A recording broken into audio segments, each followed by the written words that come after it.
Halo semuanya, Assalamualaikum warahmatullahi wabarakatuh. Bagaimana kabarnya hari ini? Sehat semua kan? Nah, kali ini saya mau bertanya dulu nih. Di antara kalian masih ada nggak sih yang malas belajar? Atau ada yang diingatkan orang tuanya untuk belajar tapi malah marah-marah? Ada nggak nih? Jangan diulangi lagi ya, karena kita itu harusnya bersyukur. Kenapa? Karena orang tua kita atau keluarga kita itu sadar akan pentingnya pendidikan. Selain itu, kita juga harus bersyukur nih, karena kita nggak perlu susah-susah bekerja agar kita bisa bersekolah. Orang tua kita sudah menyiapkan atau menyediakan keperluan yang kita butuhkan. Karena di luar sana masih banyak banget nih teman-teman kita atau saudara-saudara kita atau bahkan yang usianya di bawah kita, mereka harus bekerja, harus banting tulang untuk menghidupi keluarganya dan juga untuk sekolah. Terkadang ada juga nih yang mereka tidak bisa sekolah karena harus menghidupi keluarganya. Padahal usianya itu masih sangat muda atau usianya itu masih tergolong anak-anak lah. Dan sebab itu kita harus selalu bersyukur. Ngomong-ngomong soal bekerja nih, kita kali ini akan membahas tentang ketenagakerjaan. Penasaran bagaimana materinya? Yuk simak videonya.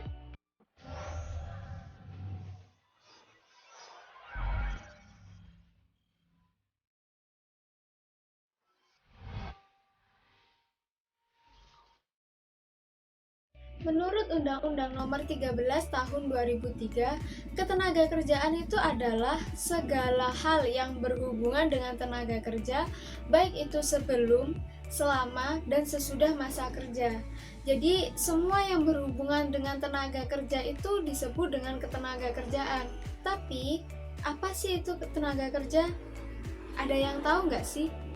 Yang disebut tenaga kerja adalah setiap orang yang mampu melakukan pekerjaan guna menghasilkan barang dan atau jasa baik untuk memenuhi kebutuhannya sendiri ataupun untuk kebutuhan publik atau masyarakat. Nah, jadi yang disebut tenaga kerja di sini bukan hanya buruh ya, tapi setiap orang atau semua orang yang bisa melakukan pekerjaan untuk menghasilkan barang ataupun jasa. Jadi nggak hanya barang-barang aja, tapi juga jasa gitu. Nah, tenaga kerja di sini bisa dibagi menjadi dua nih, digolongkan menjadi dua, yaitu angkatan kerja dan bukan angkatan kerja.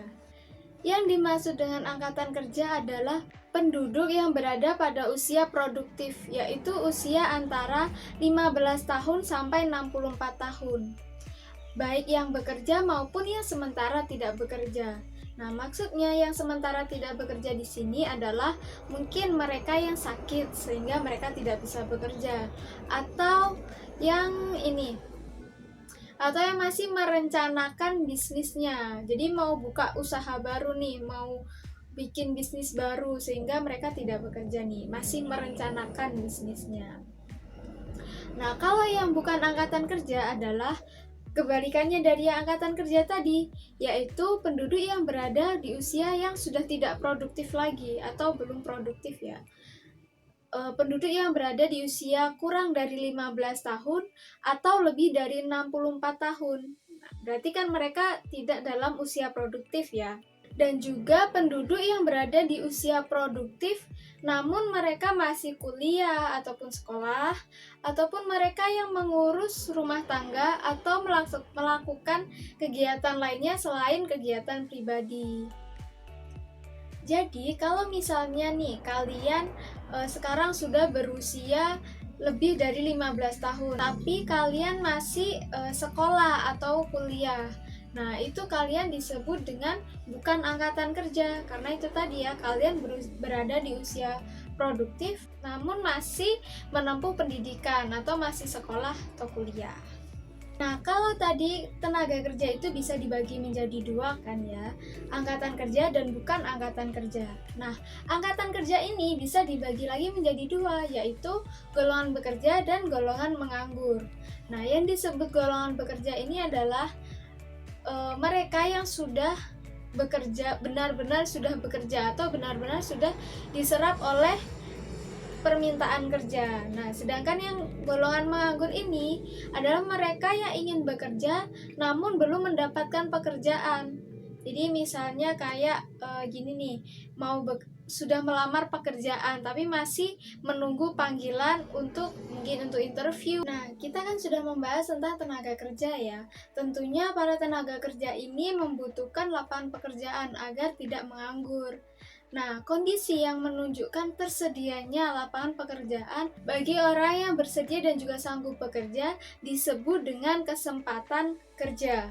Jadi, ketika ada lowongan pekerjaan di perusahaan A, misalnya nih di perusahaan Indofood, nah berarti ada kesempatan kerja.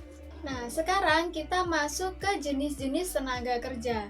Jadi, tenaga kerja itu bisa dibedakan berdasarkan jenis kegiatannya dan juga berdasarkan keahliannya. Nah, kalau yang berdasarkan jenis kegiatannya ini bisa digolongkan menjadi dua, yaitu tenaga kerja rohaniah dan tenaga kerja jasmaniah.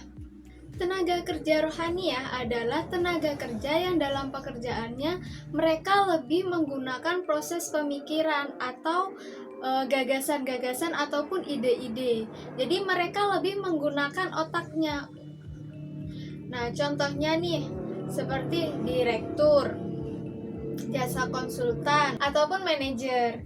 Sedangkan tenaga kerja jasmaniah adalah tenaga kerja yang dalam pekerjaannya lebih menggunakan fisiknya. Jadi kebalikan dari tenaga kerja rohaniah tadi ya. Kalau tenaga kerja rohaniah dia lebih menggunakan otaknya. Kalau tenaga kerja jasmaniah menggunakan fisiknya atau ototnya. Nah, contohnya apa? Contohnya adalah pekerja bangunan, sopir angkutan umum, dan juga tenaga kebersihan. Selanjutnya kita masuk ke jenis-jenis tenaga kerja berdasarkan keahliannya. Jadi ada 3 jenis nih. Yang pertama tenaga kerja terdidik, tenaga kerja terlatih, dan tenaga kerja tidak terdidik dan tidak terlatih. Nah, kalau yang tenaga kerja terdidik ini, tenaga kerja yang mendapatkan keahliannya dari menempuh pendidikan, baik itu pendidikan formal maupun non-formal. Contohnya, guru, dokter, insinyur, dan lain-lain. Kalau tenaga kerja terlatih itu adalah tenaga kerja yang mendapatkan keahliannya dari pengalaman bekerja. Misalnya nih, sopir, kemudian montir, dan juga pelukis. Nah, sedangkan yang tenaga kerja tidak terdidik dan tidak terlatih adalah tenaga kerja yang hanya mengandalkan tenaganya saja. Jadi meskipun mereka tidak pernah menempuh pendidikan dan juga belum pernah menekuni bidang tersebut sebelumnya, mereka tetap bisa bekerja. Misalnya, kuli bangunan, buruh angkut, buruh pabrik, pembantu rumah tangga, dan lain-lain. Salah satu masalah ketenaga kerjaan di Indonesia adalah rendahnya kualitas tenaga kerja di Indonesia. Namun hal ini bisa diatasi. Nah, oleh sebab itu kita akan membahas tentang upaya meningkatkan kualitas tenaga kerja. Nah, hal ini bisa dilakukan oleh 3 sektor nih. Yang pertama dari pemerintah, yang kedua dari pihak swasta atau perusahaan, yang ketiga adalah dari individu atau kita sendiri. Jadi dari kita sendiri juga bisa meningkatkan kualitas tenaga kerja Indonesia. Upaya yang dapat dilakukan pemerintah untuk meningkatkan tenaga kerja ada berbagai cara nih. Yang pertama bisa dilakukan dengan cara mendirikan berbagai pusat latihan kerja, meningkatkan mutu sekolah kejuruan, penciptaan kondisi yang kondusif bagi penanaman modal, transmigrasi, dan juga keluarga berencana. Nah, saat ini pemerintah itu sudah membuka atau memberikan kartu prakerja. Jadi masyarakat bisa mendaftar kartu prakerja ini, kemudian masyarakat bisa memilih pelatihan kerja yang sesuai dengan minat ataupun bakat mereka. Selain itu, masyarakat juga mendapatkan uang intensif kurang lebih sekitar 600.000 selama 4 bulan. Dengan begitu diharapkan kualitas tenaga kerja Indonesia itu bisa meningkat. Nah, selanjutnya adalah upaya yang dapat dilakukan oleh pihak swasta atau perusahaan. yaitu bisa dilakukan dengan cara bekerja sama dengan pihak kampus ataupun sekolah, yaitu untuk menyediakan tempat kerja praktik ataupun magang bagi siswa atau mahasiswa di perusahaan mereka. Sehingga siswa dari sekolah kejuruan dan juga mahasiswa ini bisa mendapatkan pengalaman kerja secara langsung di perusahaan tersebut, sehingga diharapkan dapat meningkatkan kualitas tenaga kerja. Yang terakhir yaitu dari individu atau dari diri kita masing-masing, yaitu dengan cara membekali diri kita dengan berbagai keterampilan yang diperlukan oleh perusahaan, seperti keterampilan atau kemampuan berbahasa asing, atau keterampilan di bidang komputer atau desain dan sebagainya ya. Dan juga bisa dilakukan dengan cara menanamkan jiwa wirausaha pada diri kita, sehingga kita bisa membuka lapangan pekerjaan untuk diri kita sendiri dan juga untuk orang lain. Itu dia pembelajaran kita hari ini. Jangan lupa untuk like, komen, dan juga share ke seluruh teman-teman kalian. Dan jangan lupa untuk subscribe ya. Oke, see you on the next video. Bye-bye!